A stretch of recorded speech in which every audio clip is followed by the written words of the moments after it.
Bienvenidos a la segunda sesión del Welcome to the second session of the Fourth International Congress on Technology and Tourism for Diversity. I remind you of the hashtag TTDF112021.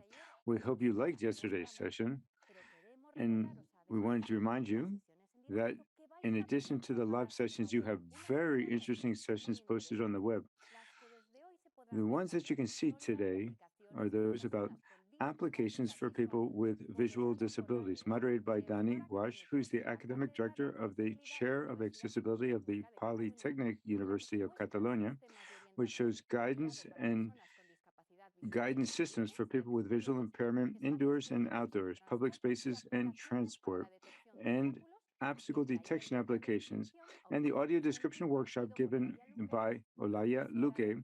She's the professor at the University of Granada, offers an introduction to audio description techniques, examples, and activities related to art description, exploration, and guidance techniques. Today, we continue with more things. We have the presence of the president of SEGITUR with a long career in the field of technology and tourism. He's going to talk about SEGITUR's activity in terms of tourism, technology, and accessibility, and two panel discussions. The first will present the Accessibility Tech project, which is being developed by a consortium of European entities with the aim of finding innovative and accessible solutions for people with disabilities. And the second, taking advantage of the good taste in our mouths that this session of the video games left with us yesterday, will be about accessible video games. We'll be looking at training and video game distribution. Enrique, welcome. Thank you for being with us.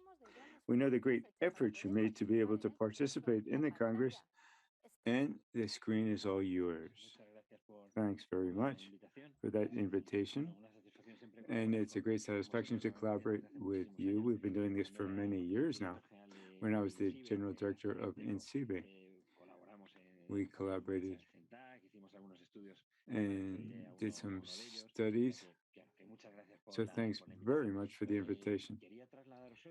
I wanted to talk today about the model that we're working with here in SEGITUR, and the definition of a smart tourist destination.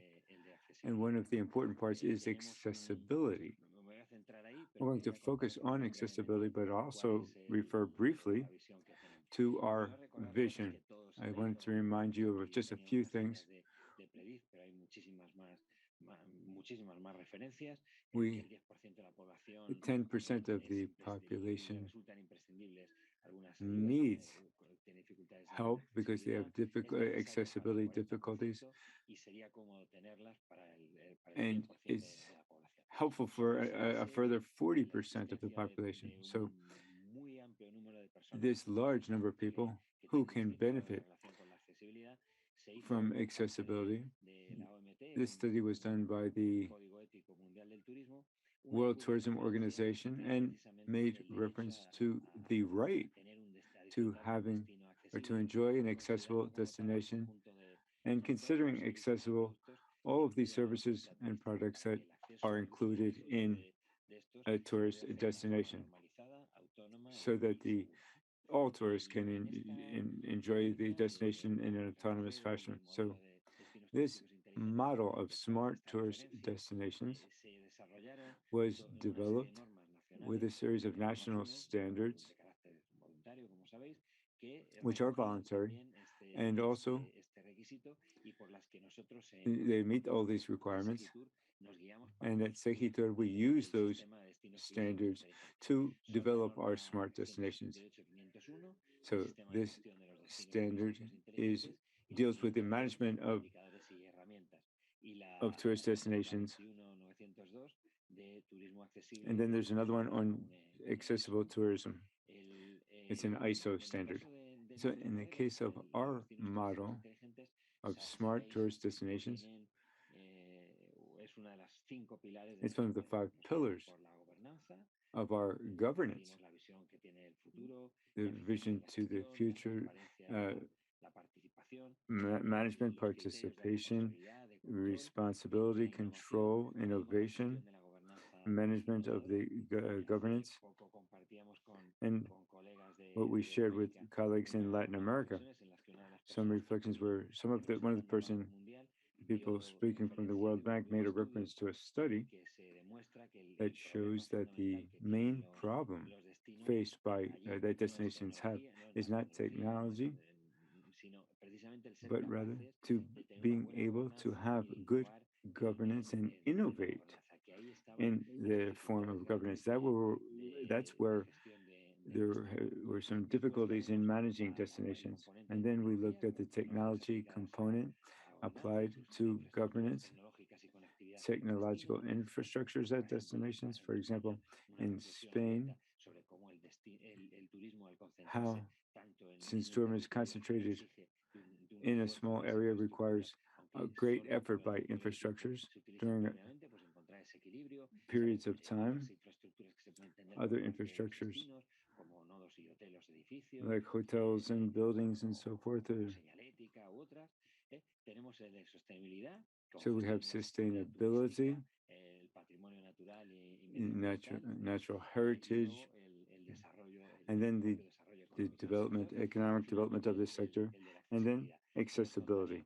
So I'll talk in more detail about the transformation that we've done in the model that we are implementing just in these last few days. This new model has 96 requirements, 266 indicators, 39 requirements in sustainability, and innovative 39 requirements.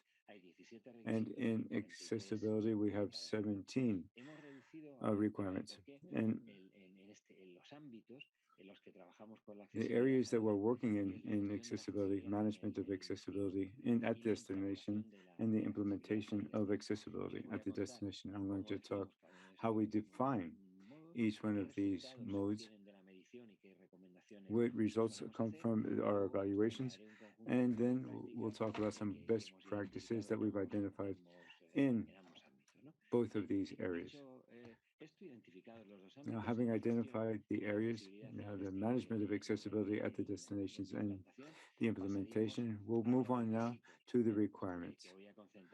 I'm going to focus on one of these. There are 17 requirements and 43 indicators. One of these would be have sufficient knowledge about accessibility at the destination. Once we've identified a requirement, then we go to break it down into indicators. In this case, the knowledge of accessibility at the destination, we have indicators such as if there's a technical diagnosis has been done, if there's an inventory of accessibility of the different tourist resources, if there's at least an accessible resource available in each link of the value chain.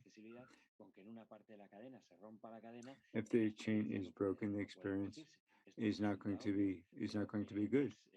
And so that's important to remind everyone that this value chain is quite long and we have to make sure that it's not broken. And then we establish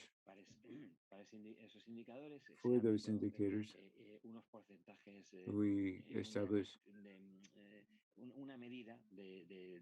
a measurement. In the case of whether a technical diagnosis has been done, the percentage of coverage of the tourist resources that entered into the diagnosis and the date the diagnosis was done. There are some destinations where what we find is that they have diagnoses, but maybe they're quite old. So the success stories that I'm talking about here is that this has to be permanently updated using different mechanisms. So we have a system where we identify areas. In this case, we're talking about management, not the implementation, but the management. Now this we translate into a series of requirements. In the case of we're talking about a knowledge of the destination, and then we have the indicators. In this case, the existence of a technical diagnosis. Then it would be we go down to inventory of resources, and then at least one resource for each part of the value chain. And in this case, it would be the percentage of total coverage of the resources at the destination and the date where these were done. This is the chain that we assess at destinations, and this is our accessibility pillar. Now, our methodology, compared to what we did before, we have some indicators that weren't significant, so we grouped some criteria that were not, maybe they weren't that important, maybe they were, we've simplified some of those. We incorporated indicators to measure the use of the different technologies and innovative solutions used to foster the development of accessibility. We incorporated indicators also to evaluate something very important, the prevention measures for healthcare risk. I think COVID is a good example of that. And we also incorporated indicators to evaluate incentives to accessibility from the public and private sectors. These two measures, the first and second here, come from our desire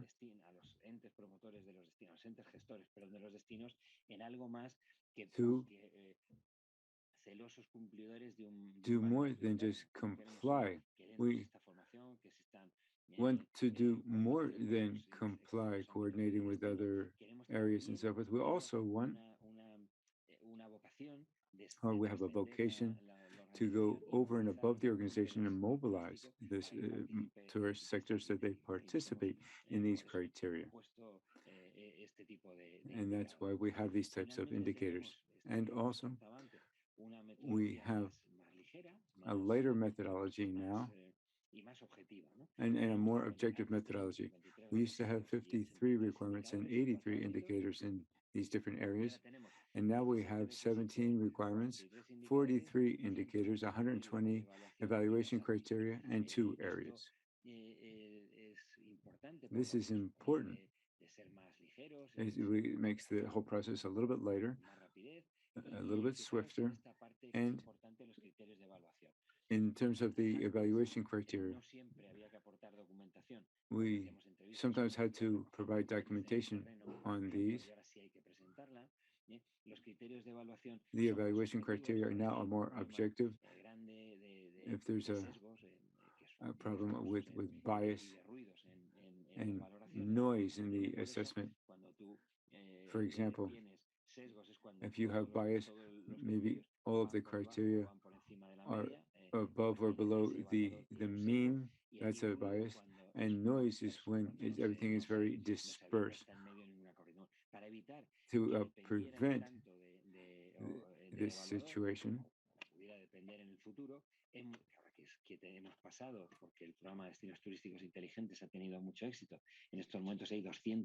right now there's 200 and some destinations who are using this methodology, so we do need to make this as objective as possible.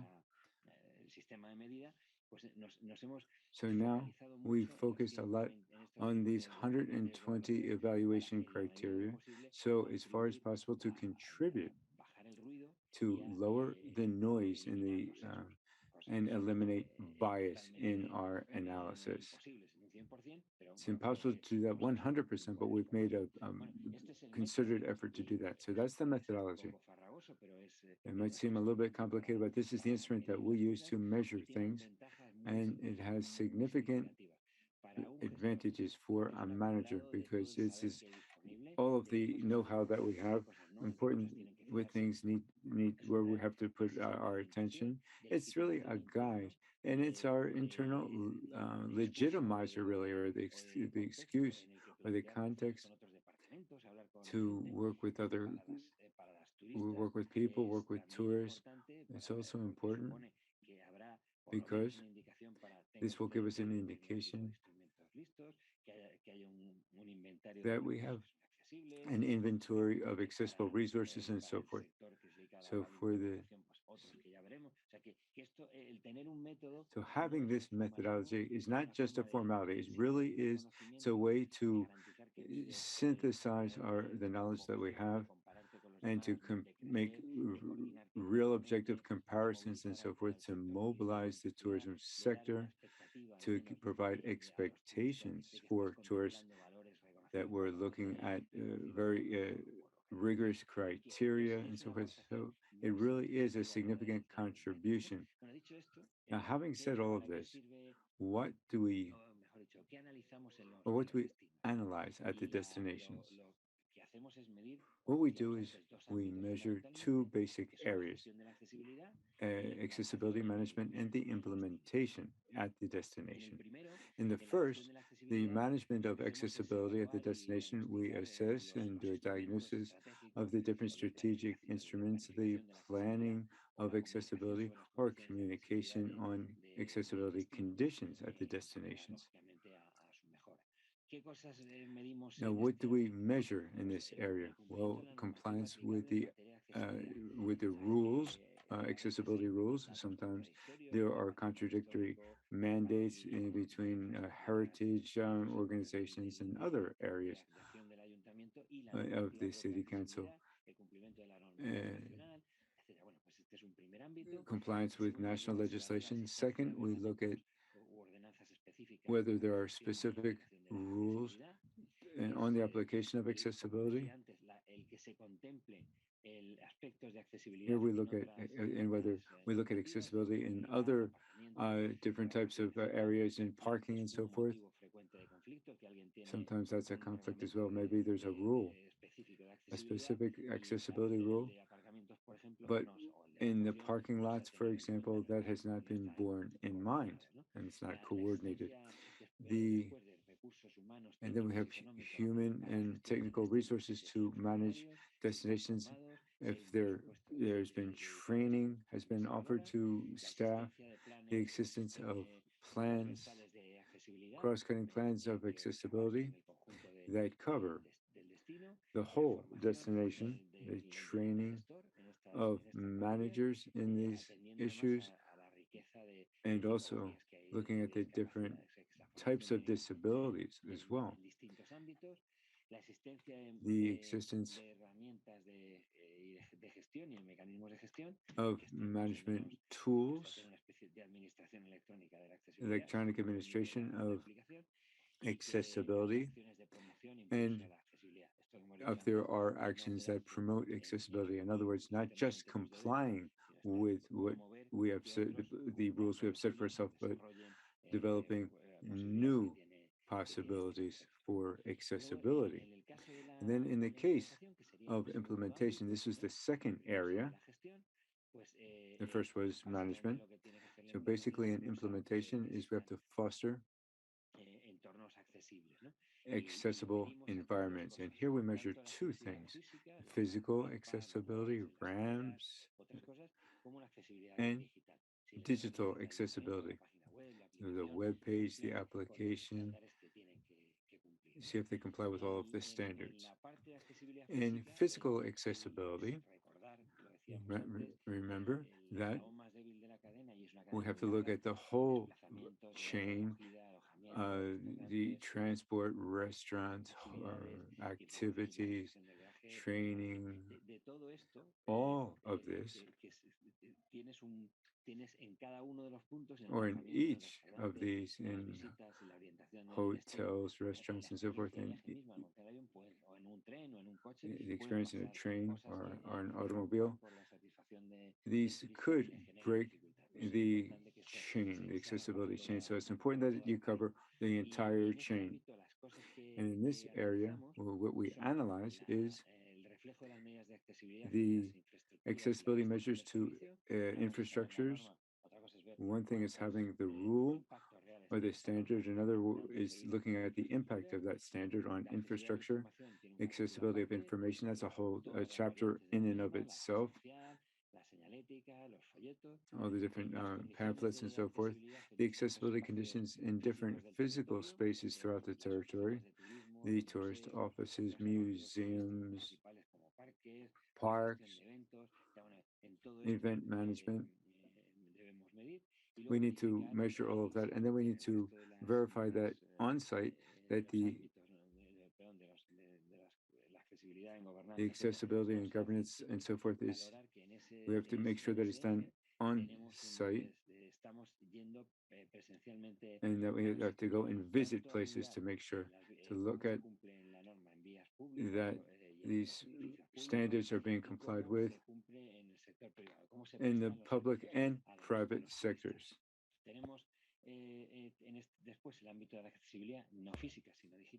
In the scope of digital accessibility, we do what you all know, websites for websites, tourist apps, information desks, digital screens. Whether all of this fulfills the standards is something that we take into account. There are a series of common issues. In the case of accessibility, in general, we find out that there's insufficient communication.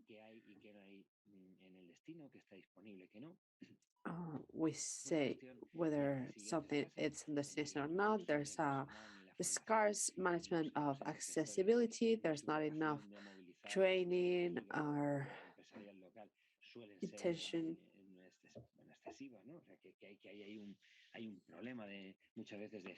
There's an issue with the management of different relationships, the scarcity of accessible resources, and the lack of the proper resources. Almost all of them are internal issues.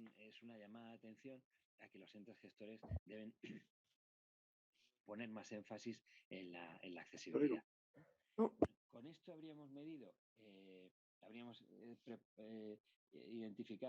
un ámbito general de actuación, por qué esto es importante, cómo a todo el mundo le resultaría más cómodo un 40% más que razonable, un 10% imprescindible.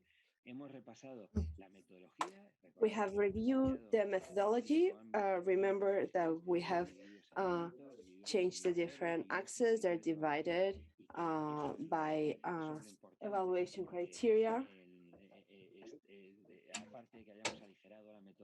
Besides of having lightened the methodology and the number of indicators, we have added assessment criteria to make it more useful. We still will keep going on to the destinations to check how the real implementing is going on.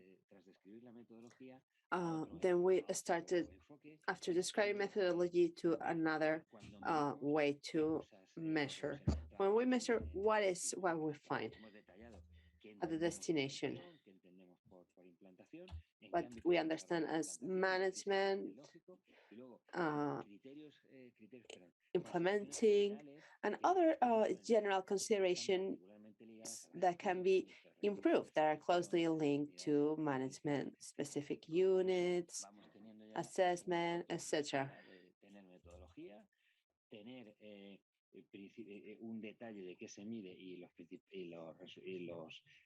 principales fallas que encontramos, y lo que vamos a pasar ahora es we realize what are the main failures that we're encountering. So what we're going to do is to retell you what are the results and the recommendations that we have found. You can see here on this chart, accessibility is at 45.5% of fulfillment, which is the second lowest after technology. And you can check that they're very advanced destinations.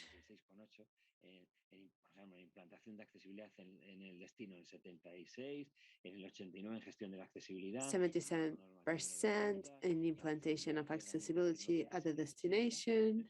Los destinos promedio average destinations are at 34% regarding accessibility and technological tools. En el caso de la implantación de la accesibilidad en el destino en 49 y el destino líder es 76.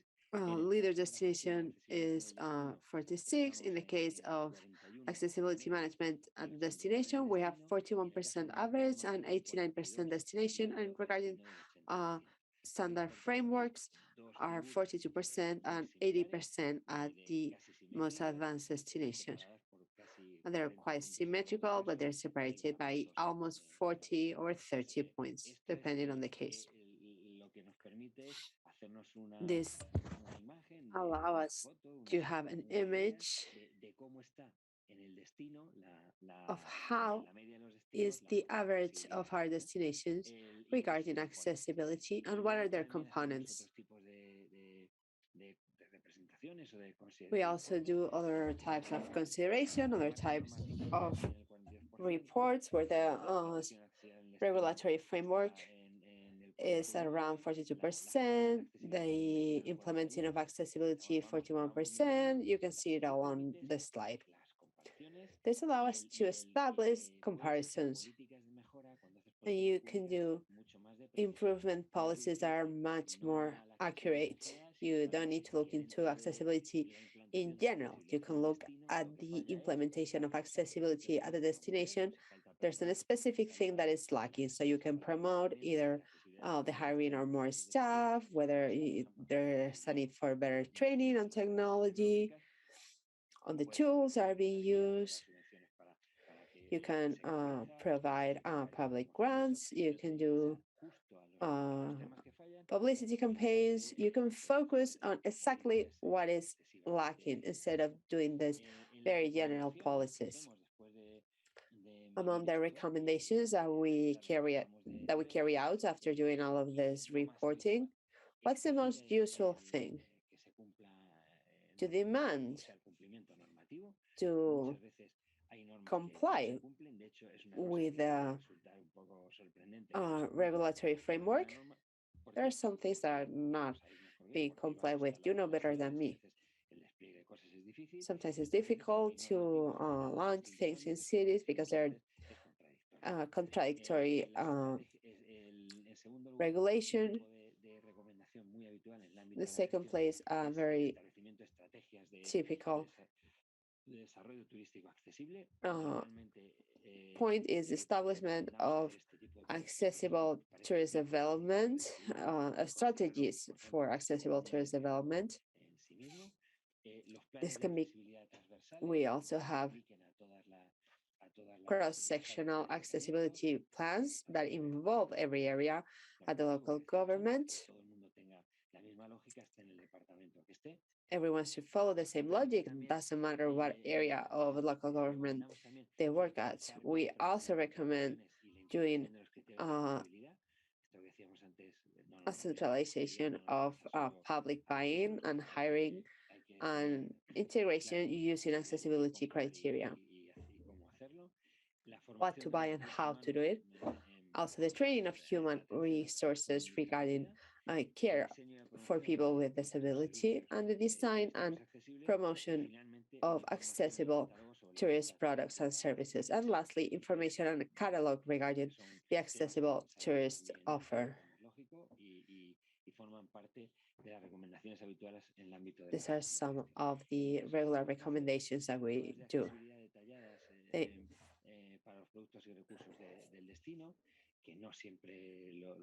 Improvement of accessibility, of universal accessibility at the tourist office itself, using accessibility criteria in the city signage, installation of magnetic loops in the cashiers in municipal buildings, the application of accessibility criteria to technology tools, the application of compulsory criteria regarding accessibility at websites, among others. I would like to mention a study we did a few years ago. I worked as a general director for Inteco for these matters, and we did this study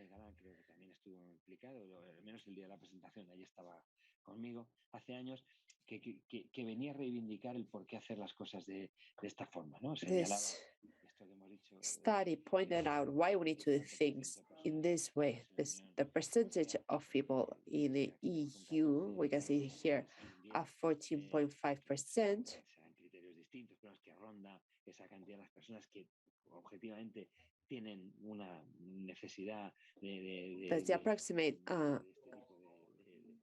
figure of people who have a need for this type of assistance. In the second place, the aging population. We will all become older. Puede beneficiarse de esto. Y después decir que la tecnología es un elemento. Then we have to say that technology is a vital point of, sorry, it's a vital aspect of all of this. Technology structures decision making. So it's very important to know what policy is going to be in place. The analysis of the demand, well, 33% of people didn't use this type of solutions because of they were not affordable or they hadn't received the information needed.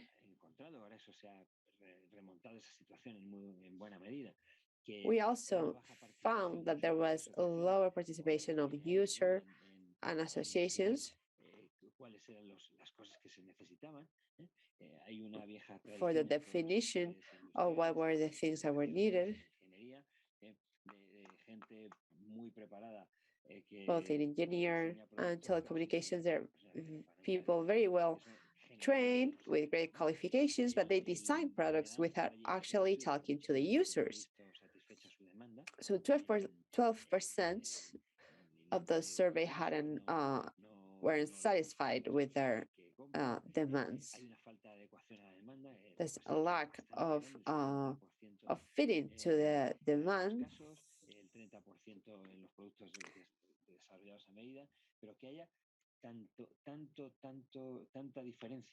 There's such a gap between what you wish for and what you receive that even in customized products, there's this large percentage where they're not complying with the needs of the user, provides you a clear image of where the issue lays. Except in the case of people who are deaf, with deafness, most things came from abroad.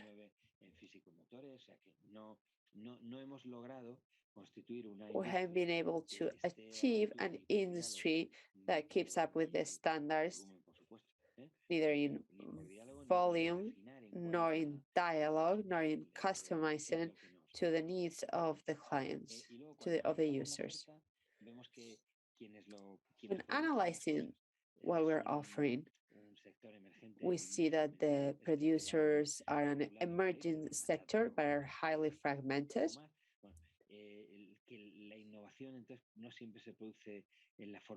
Innovation is not always happening in the right way or in the right place.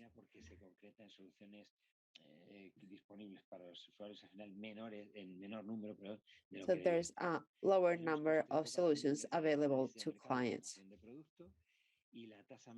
The costs are not affordable enough. Spanish companies here have a great opportunity to establish a dialogue with the final users, with their clients, to produce the right product. This is very important. If you see at the cost of a producer,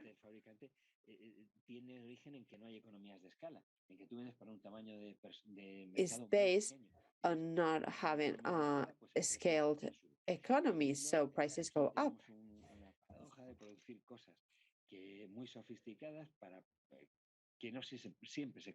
We build these very sophisticated things that don't always match the needs of people or the amount that people can pay for it.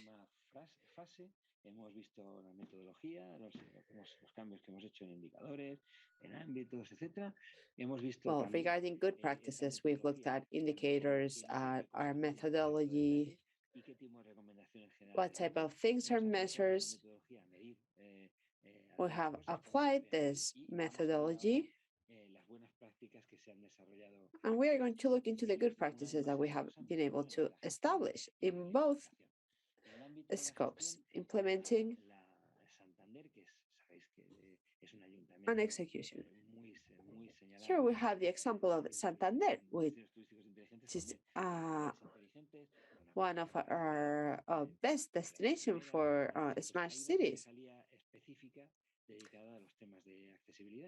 There's a council that is especially dedicated to accessibility issues.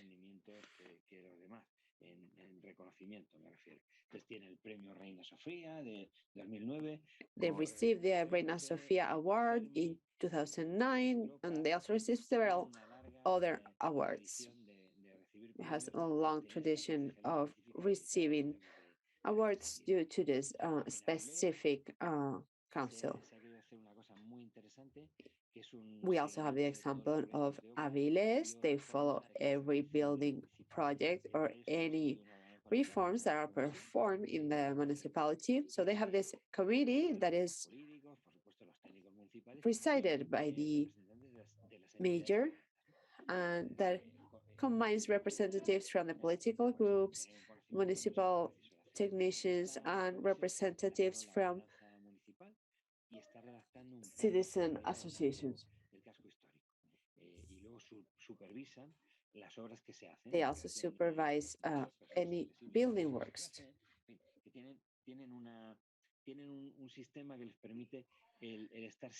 They have the system that allows them to perform a follow-up of what is going on the city at all times.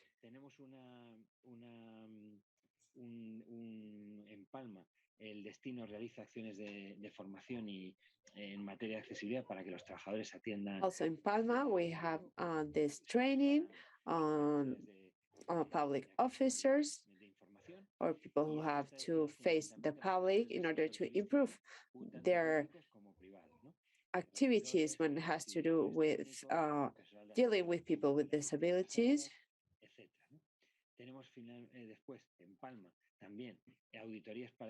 They also have specific audits to assess the different levels of accessibility in the different tourist routes.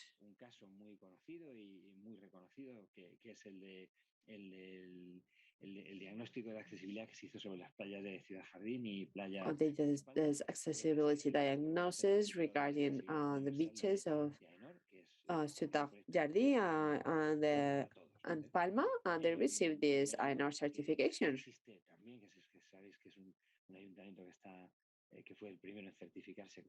Benidorm was one of the first local governments to receive this certification. They have these working committees regarding accessibility in the city.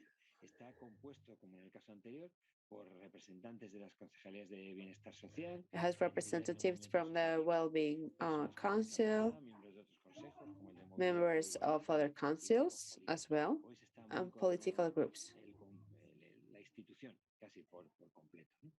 En Palma otra vez la mesa de Palma accesible que se creó para in the Palma Accessible group that promoted the elimination of all barriers regarding transport and communication.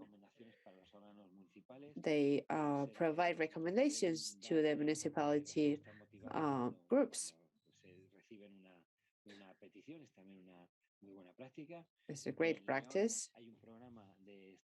In León, they have a program for accessible establishments, which is an accessibility logo for those stores. They have to do this. They receive this visit where they assess their the facilities to show that they comply with a minimum level of accessibility. In Santander, they have this program for urban observers, which is linked to accessibility. They follow 3 different criteria: training, analyzing, and solving. They try to find any issues that might be minor, but they contribute to reducing their workload. These urban observers go around the city and check what can work better. They receive technical training by the Institute for Social Affairs from Cantabria. So they watch out to the comply with issues that affect everyone. Promover el primer plan municipal de accesibilidad de la ciudad de Burgos 2018-2023 y en ese documento se realiza un diagnóstico, se proponen líneas estratégicas y se lanza. Y luego junto al plan en el plan municipal de accesibilidad, se estudian las barreras existentes en todos los ámbitos del municipio y se establece un orden de prioridades para llevar a cabo estas intervenciones con contexto. Fijaros que hemos intervenido en varias ocasiones en esta necesidad, en la del consenso y en la de tener sistemas de listar con claridad qué hay que hacer.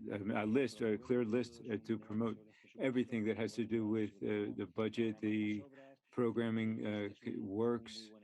And this is a good example of one of the trends that we saw in other places. Now, if we move into management, or from management to implementation now, we see also in Benidorm, this is a #1 destination in terms of the provision of information. There's a tourist map that's in Braille. It has a special QR code that's voice activated as well. So this helps to make the city more accessible. In Las Palmas, there was a beach spot where you have assisted entry into the water. Now they've specialized really, or they've improved accessibility along the coast. They did a diagnosis.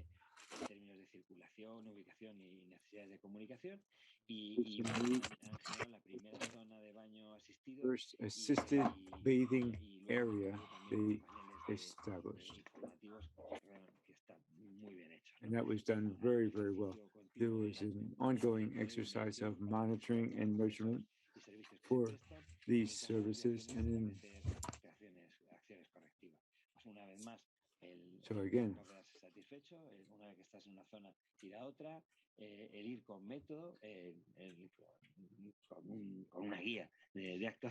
a special action guide is developed, and there are continuing exercises of monitoring exercises in Barcelona in the National Park Aguas Torres.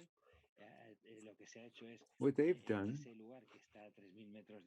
this is a place that's 3,000 meters above sea level, and with certain difficulties, for transport difficulties, they've tried to guarantee overcoming these obstacles for people with disabilities. And there's a project called Barrier-Free Walks for people with disabilities. So they've been adapting infrastructures, materials, and the training of the guides here is very important. In Mallorca, there's a foundation there, nonprofit,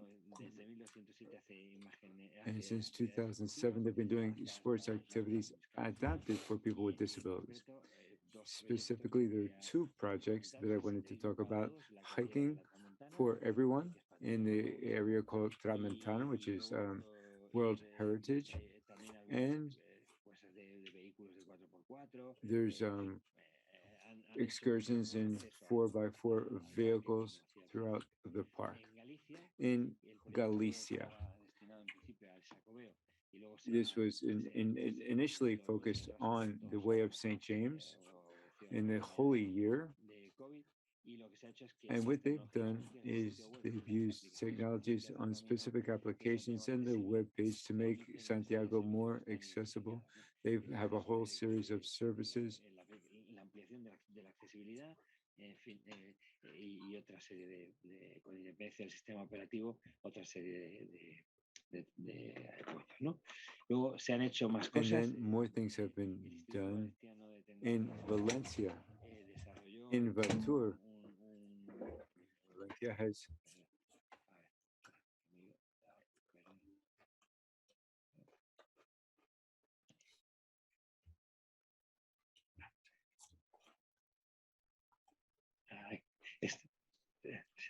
Perdón, es que se me han saltado. Bueno, se hizo para el Camino de Santiago. It was just done, like I said, in Galicia, for the Way of St. James, the Camino de Santiago. They, in the web page and so forth, they want to make this more accessible. In other places, in Valencia, they put together an e-book called Santa Pola in Viraros with inclusive accessibility, and they've trained people to detect needs and the interests at the destination and the different interactions and collaborative applications using the Two for All platform, the Vodafone platform for people looking for trustworthy information when they travel. In Malaga, there was a program where the timetables, programs, and activities were made accessible. In the city of Salamanca, they received an award for their tourist offer in their digital tourist Congress in June of 2020. So that's a very interesting platform. And the Orange Foundation put together multimedia guides to, it's called App Size, to make applications more accessible for cultural areas. The QR as a tool in Castro Urdiales. We've developed a map that's activated by voice to look at the main tourist attractions in the old part of the city. The QR is also code, can be used in the place called Navi Lens to facilitate one's getting around the city there. An initial telepresence robot was made for cultural uses in Spain. Some museums in other countries. These can take people around museums. A robot that takes you on a guided tour around museums.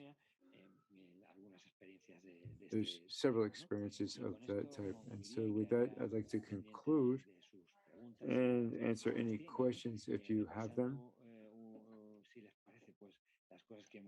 We could just do a quick summary of the things we've talked about. First of all, we talked about the importance that you know very well of accessibility and tourism. The second point is that our contribution has been the methodology, one of the pillars being accessibility. And I said that the experience over these years of measuring in many destinations has allowed us to reduce the number of areas from 4 to 2, the number of indicators. We introduced the concept of evaluation criteria, which there was a large number of these to guarantee that the effects of bias and noise will not affect our analysis. Third, we saw in detail this methodology, what exactly it measures in each area. Then we looked at the general results, and we put together those different diamond-shaped figures of the different destinations. And there's the score of different destinations. Then we looked at the recommendations that were made that had to do with implementation and also with con el ámbito de la gestión del destino. Management of the destination, and that the most common management issue was not having trained personnel, not having specific units, not complying with the rules, and so forth. And then the implementation, we needed to look in detail or establish mechanisms to deal with problems as they arise and make sure that things were being done well. And then lastly, we took a look at a whole list of best practices where we saw that many of these focus on resolving these problems that we've identified. In other words, training personnel,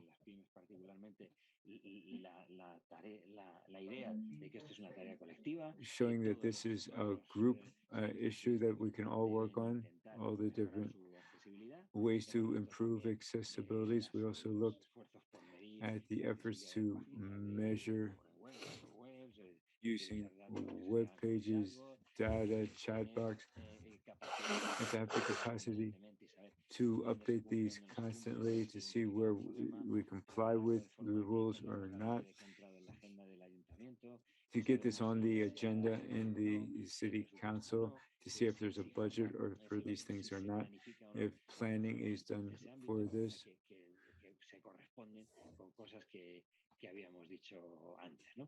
So all the things that we mentioned. So that's what I wanted to present. I wanted to leave a few minutes at the end here for any questions that you may have. I'm going to see if there's in the chat there's any questions.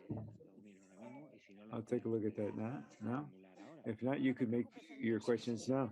Don't worry, Enrique. I'm going to pass those on to you because you talked about a lot of very interesting things. So let's go with the first question. How do tourist destinations receive this criticism in terms of accessibility? How do we prioritize these things, like all the different issues? Well, there's really not a number one priority. And one is not more important than the other. We follow the model. You have 5 columns, and all 5 are scored in accordance with the criteria. There's 96 requirements and 262 indicators. So there's really no possibility that one is assessed over another. What does happen, at least in the past, we found that the accessibility was a particularly difficult area to access, not due to the city councils or resources or having trained people and so forth, but rather because it's just more difficult for the things that we mentioned, regulatory issues, consistency, and implementation at the destination, because many times there's contradictory rules. Heritage doesn't allow you to do one thing and the city council does. So there's really not prevention. Everyone does assume the model and everyone does accept accessibility completely. There's a full acceptance of this, but the system does not prioritize one over the other. We need to comply with all of the pillars of this methodology.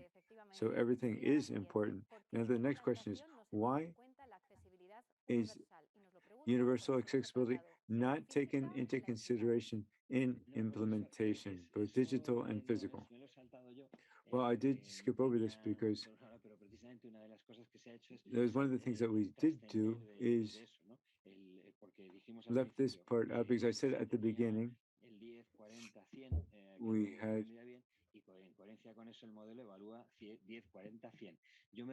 a higher number of things that we are used to assessment. Now, if you look at the presentation, we went through the main requirements and criteria, but it is included. It's the change of logic going from obstacles the design for everyone. That is all included, but I didn't refer to it just because for lack of time, but it is in the model. It is included in the model. Thanks very much. And the next question, with this methodology that has advantages for managers and tourists, but is it a competitive advantage for those business people that follow this methodology? Yes, to the extent that there's greater access to the market, that there are specific help of the managers in the destinations to satisfy these requirements. But honestly, we don't have a study of the impact in the restaurants or hotels that implement this to the extent to which it helps the business. We don't really know at the final, in the end result. We know we do have to comply with this, the different models that are promoted. We suppose that there's advantage for the tourists because they can clearly identify these advantages at the destination, but we haven't really measured what that end result is. We don't have data on that. So I can't really say anything about that. Everything would appear to indicate that it's very well received, but that's not really the purpose of these types of policies. We have to do this because it's a regulation. We have to do it out of principle, and also because it's just a component of the program. Now, in terms of measures, is there a European measurement or world measurement that's recognized by the World Tourism Organization that can compare with this smart tourist destination? As far as we know, no, there is not. There was a number of experiences, one-off experiences of what a smart destination should be. Now, when the World Tourism Organization talked about tourism linked to promoting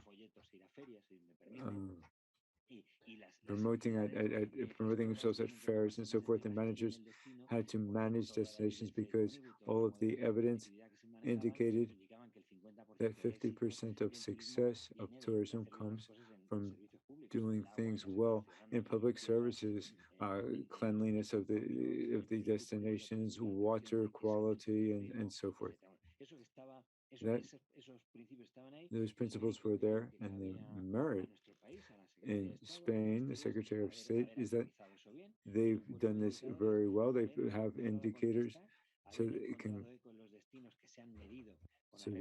can see destinations that have been measured against these standards, and we're one of the leaders in terms of standards in measuring these things, and to have some of the #1 destinations in the world. And so this is a real, I think, a merit that the methodology has.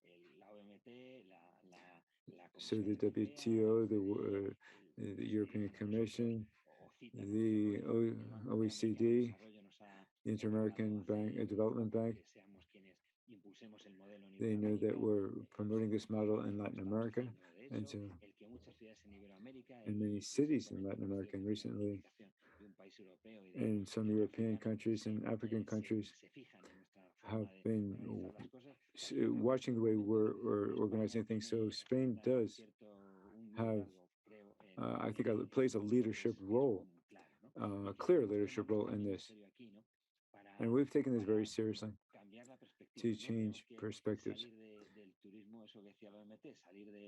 to move away from trade fairs and pamphlets. And although they're important, we know that competitiveness really depends on the quality of destinations themselves. And we need a model, and the public policy, tourist resources, the beaches, the mountains, and so forth, and the tourist plans. To be successful, public policy needs to be taken very, very seriously and provide accessibility. This is one of the objectives of our policy. So thanks very much, Enrique. because once again, we look at the need for collaborative work to get more accessible tourism, where differences are put aside and diversity is accepted.